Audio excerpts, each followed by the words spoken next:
Yes, nibyo ni ekipe ya Rayon Sport ishobora kuba igiye gukorana n'abaterankunga batandukanye baturutse hanze y'umugabane w'Afurika. Ni amakuru yasohotse ku munsi w'ejo nibwo ekipe ya Rayon Sport murabyibuka neza yagize gutya ibasha gutangaza bimwe mu byabereye mu nama yari yabaye ku munsi wo ku cyumweru. Abantu benshi rero bategereje kuza kumenya imyanzuro yavuyemo imeze ite, hatangajwe iki cyangwa se baba baganiriye kuki muri rusange. Byinshi rero mu byabereye muri iyo nama harimo n'uko abaterankunga guturuka ku mugabane w'i Burayi bashobora kuba bagiye gufatanya n'iyi ekipe.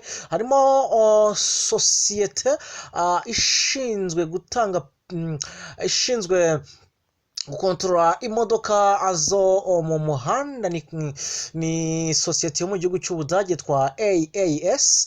Hanyuma hakabamo na sosiyete ishinzwe ibijyanye n'imyenda y'abakuze, ni sosiyete rero nayo ikorera hariya mu gihugu cy'Ubusuwisi. Ni sosiyete ebyiri rero amakuru mfite ngo nuko zishobora kuba zaramaze kumvikana na ekipe ya Rayon Sport ku bijyanye n'uko bakorana, ku bijyanye n'imikoranire, ku bijyanye n'uburyo bwo kuba bahita batangira gukorana. Amasezerano ateye ate? Nibyo rero tugomba kuza kubagezaho, birumvikana kugira ngo umuntu ageze kuba ahereza amakuru yuzuye muri rusange. Mbere uko rero ninjira neza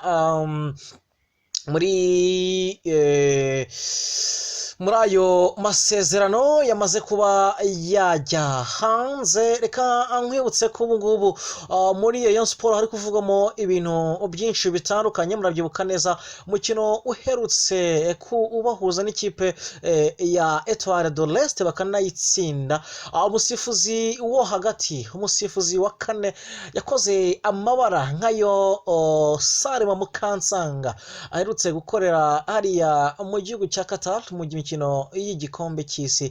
Aza gukora amabara rero, aza gusimbuza abakinnyi barenze. Ni ibintu byabaye, abantu benshi baravuga bati ese ni ikosa ry'umusifuzi cyangwa se yaba yabikoze nkana? Byose rero birumvikana, abantu benshi bagiye bibaza niba koko byaba ari kubikora nkana cyangwa se ari ibintu byaba byateguwe. Amakuru mfite ngo nuko umusifuzi ari amakosa yakoze nk'uko nabo bagiye babyiyemerera, bavuga ko ari erreur technique yabayeho ariko atari ibintu byakozwe nkana. Ni ibintu nahoze mbona ku mbuga nkoranyambaga, amagurupe atandukanye harimo na Ruhago yacu Sport bagenda babiganiraho cyane, bavuga ati ese ni gute umusifuzi nk'uyu nguyu asifura akagera naho yibagirwa akaba yakora substitutions zirenze cyangwa se akaba yasimbuza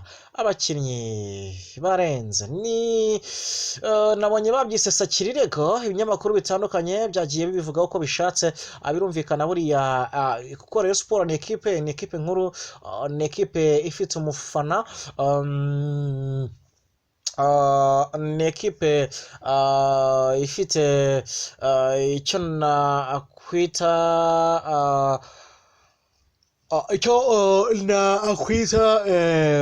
izina muri rusange. Ubwo rero abantu bakavuga bati kuba wenda byavugwa cyangwa se kuba byakwitwaho cyane bikagera naho abantu babigira ibintu byahatari byacitse, birumvikana biba bifite ishingiro. Kuri rero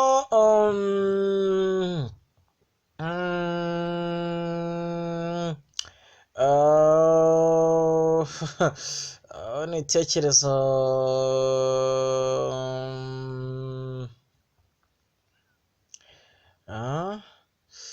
n'ibitekerezo byinshi by'abantu rwose bagenda babigarukaho muri rusange, bagaruka kuri icyo kintu, abandi nabo bagaruka kuri abo baterankunga nabonye rwose bashobora gufasha kipe ya Rayon Sport gukora byinshi birenze ibyo yakoze mu myaka yashize, ndetse bamwe bakaba batangiye gutekereza ya matsinda yahozemo ko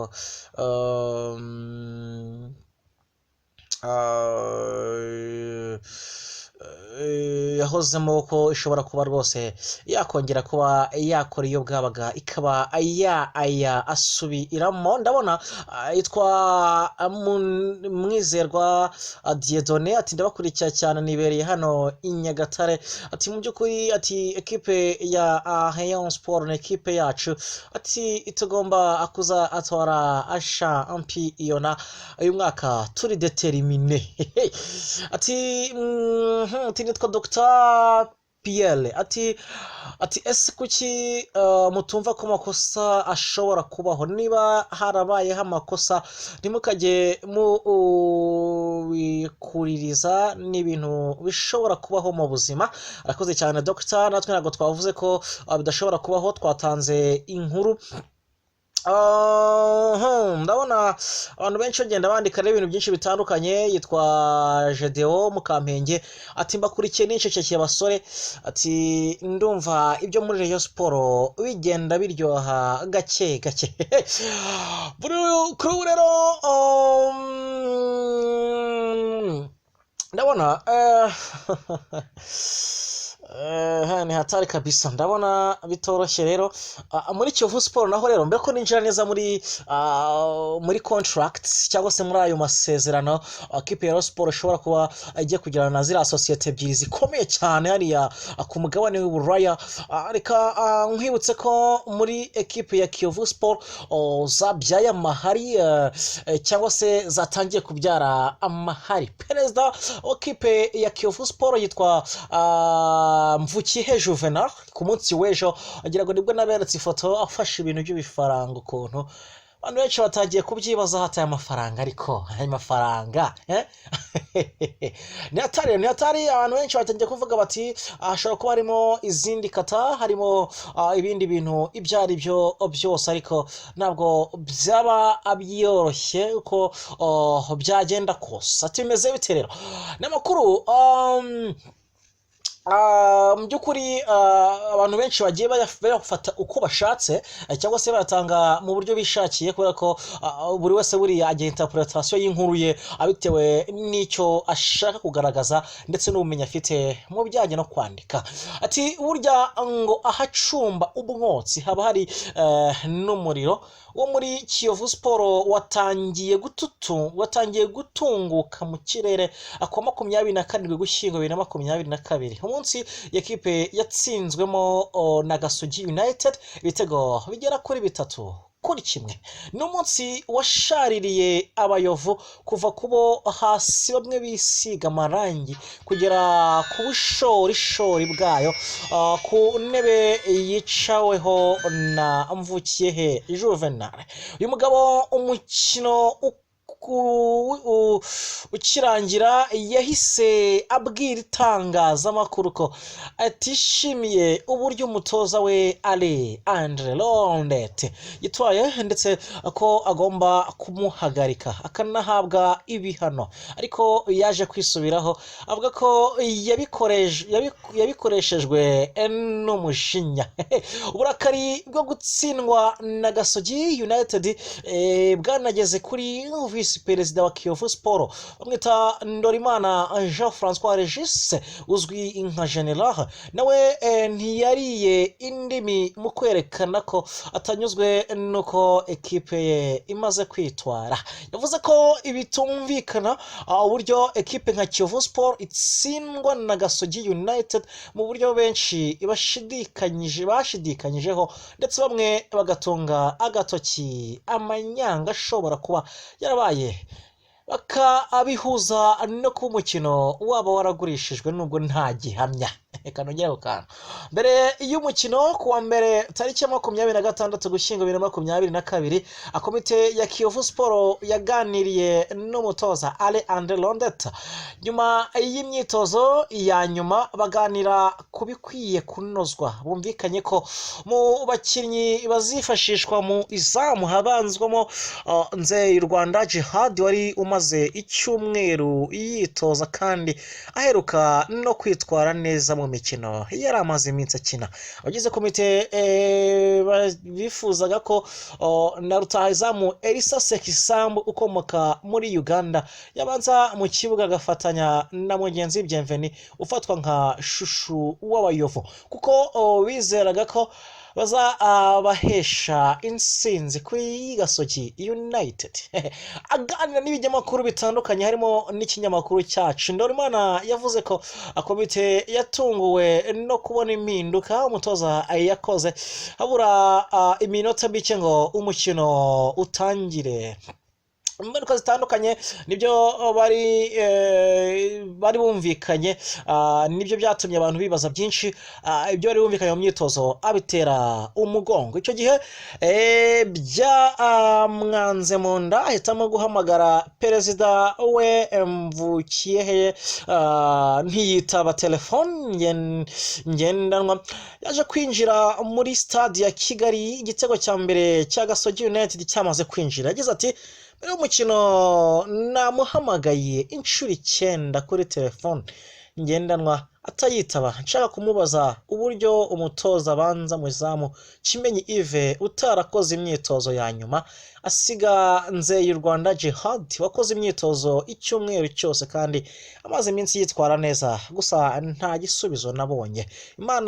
Inama yakozwe kuwa mbere kuri stade ya Kigali dukurikiye imyitozo. Nyuma y'imyitozo perezida yavuganye n'abakinnyi n'umutoza Rondete yemeza ko umwuka umeze neza mu ikipe nta kibazo. Icyo gihe Kimenyi ntiyari mu myitozo ya nyuma nayo mpamvu nk'umuyobozi twafashe icyemezo cy'uko yabanza ku ntebe y'abasimbura. Yongeyeho ko bumvikanye ko na rutahizamu Elisa Sekisambu agomba kubanza mu kibuga agatahana izamu na mugenzi Bienveni umaze iminsi yitwara neza. Ati twumvikanye ko ubusatirizi buri buhe akazi gakomeye Gasogi United twabiganirije n'umutoza arabyemera ariko siko byagenza ahubwo Sekisambu twatunguwe no kumubona ku ntebe y'abasimbura. Kuva icyo gihe umutoza ntaratubwira impamvu yakoze impinduka kuko avugana na perezida gusa niwe agenda ahereza raporo. Ndorimana utishimiye uko ikipe iyobowe atangaza ko perezida Mvukiyehe afata imyanzuro nta muntu agishije inama. Ati Juvenali yaje asanga ikipe itari ahantu heza ayishyira no ku rwego rushimishije ariko ibyo ari gukora ari kwivangira. Nta muntu wifuza kumubyiga muri Kiyovu Sport, nta n'utifuza ko yayiyobora kuko ayiyoboye neza, ariko nanone hari imitima y'abantu ibabaye kubera imyitwarire ye. Uyu munsi ati nagiye ndegura nagarutse murama imigabane 51%. Yamusabye gushikama agahitamo akuyobora ikipe cyangwa akayireka akagenda igahabwa abandi. Ati uyu munsi umva avuze ngo ibi bintu ndabirambiwe, Kiyovu Sport ndashaka kuyivamo. Ejo ukumva yagarutse. Nahitamo nahitamo kimwe, niba yifuza kuguma muri ikipe nayigumemo atuze tuyiyoborere hamwe nka komite, cyangwa agende ayisigire abashaka kuyiyobora. Ndorimana nka vice perezida w'ikipe yo kumumena yatangaje ko Kiyovu Sport itabura kwibaho ntabi na gatoya. Yunzemo ati Kiyovu Sport imaze igihe kinini iriho, kuba yaraje akayishyira mu bihe byiza ntabwo ari ibintu bidasanzwe. Igikombe twaragitwaye cya made in Rwanda, ariko twigeze gutwara n'ikindi cy'inzitiramubu, ariko nta shampiyona turabona, nta gikombe cy'amahoro turatwara. Ndorimana yemera ko ikipe ikina neza, ifite abakinnyi beza, ariko itakaza imikino mu buryo budakwiye. Kuri we asobanura ko ibi ari nabyo byamuteye kuvugana uburakari nyuma y'umukino wa Gasogi United. Ati twese twari dutangiye kumushyigikira ngo dutware igikombe cya shampiyona, nge nta kindi cyanzanye muri Kiyovu Sport. nagiraga ngo ndebe ko twagitwara, naje nje gushyigikira umuntu nabonaga ari mu murongo mwiza tukagitwarana, ariko ntungurwa no kubona aho mbigereyemo ibintu byose bihindutse. Ibyo nabonye si byo nabonaga mbere ndi hanze yayo, ariko bikomeje nk'uko bimeze. Kiyovu gutwara igikombe cya shampiyona byaba ari inzozi. Mvukiyehe weruka gutangaza ko azegura ku buyobozi bwa Kiyovu mbere y'uko umwaka urangira, yashimangiye ko yaba akiri mu ikipe cyangwa yayivuyemo izegukana igikombe cya shampiyona. Kuri Ndorimana we avuga ko bigoye kuko nta mucyo uri mu ikipe ku buryo byatuma igera ku ntego zayo. Ati ibintu byose ntiwabikora uri wenyine ngo ubishobore. Yahagaritse umutoza w'ikipe atatubwiye, anamugarura atatumenyesheje. Ibintu byose bimuri ku mutwe, nta muntu abaza, ntawe agisha inama. Mu by'ukuri akora ibyo ashaka byose. Niyo mpamvu yageze mu rwego rwo kumva ko Kiyovu yaba iye, kuko abona abikora abantu bakamwihorera, ariko ntabwo byashoboka, ntabwo byamukundira. Icyatumye Ndorimana yijundika perezida we Mvukiyehe Juvenal nyuma y'umukino wa Gasogi United. Ni operasiyo ndende. Nyuma y'umukino wa Gasogi United, Ndorimana yumvikanye avuga ko atemera uko ikipe ye yapanzwe, asa n'ushaka gutunga agatoki perezida Mvukiyehe Juvenal. Yavuze ko Mvukiyehe ari we warambagije umutoza kandi bakorana umunsi ku wundi. Ati sinamutunze urutoki 100%, ariko niwe numvaga ko abifitemo uruhare, kuko twapanze ibintu nge nawe nka vice perezida we, nawe komite turi stade, ariko ntibyakurikijwe. Mbere y'uko ikipe ijya mu kibuga naramuhamagaye, kandi nahamagarwaga n'umutoza wungirije na team manager, bamaze bati ibintu twapanze ejo ko umutoza bihinduye. Umutoza niwe wamuzanye, nta wundi ngomba kubibaza, ni perezida. Icyakora Ndorimana yisubiyeho ku magambo yatangaje nyuma yo gutsindwa na Gasogi United, ashimangira ko hari ibyo atashiraga amakenga byasanishijwe no kuba umukino wagurishijwe, icyo bita match fixing. Icyo gihe yari yagize ati abantu barakubwira ngo Brussels barakize, sinzi ikindi kibyihishe inyuma. Nge nibwo nkiza mu buyobozi bwa Kiyovu Sport, ariko ni byavugwaga mbere y'uko nza, ariko sinakwemera kuba muri uyu mwanda biramutse bihari ikoko. Ntabwo turi insina ngufi kuri Gasogi, hari ibintu byinshi bibera mu mupira wacu. Ntabwo Kiyovu ari ikipe yo gutsindwa na Gasogi. Ni muri bamwe bemeza ko ari match fixing.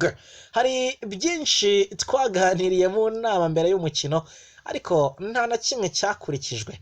Aganira n'ikinyamakuru twari kumwe hariya kuri stade, birumvikana Ndorimana yasobanuye, ubwo twari dukora iyo operasiyo nyine, Ndorimana yasobanuye ko atatunze agatoki Mvukiyehe ko yagurishije umukino, ahubwo yari afite uburakari. Ati sinigeze mutunga urutoki ngo mvuge ko kugurisha umukino ari iby'100%.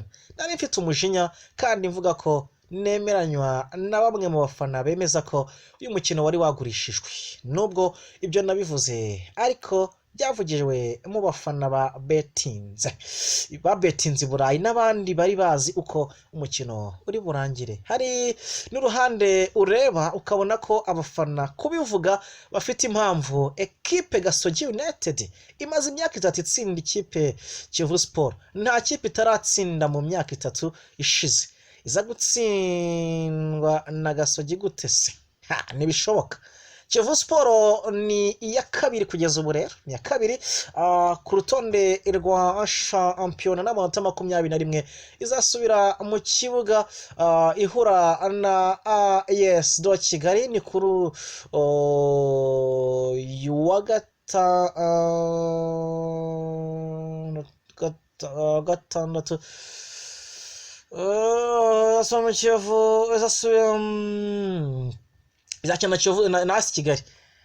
Ndi kubona abantu baranditse ngo tariki ngo ya gatatu, ngo kwa gatatu. Aba turi kubyumberanya kabisa. Ko rero iyo operation ni gukimeze. Operation iteye ubwoba. Hanyuma rero Sport rero twigarukiye neza ku bijyanye n'amasezerano yabo nuko n'amasezerano nyine akiri in progress. Aracyari in progress. Ninavuze ko ndibuze ko bakubita ikijyanye na pre-contract ariko byabyiza amakuru nyasohoye yose yuzuye. Nasohora yose yuzuye kuko urabona hari gishobora gusora pre-contract y'abantu badashaka ijya hanze.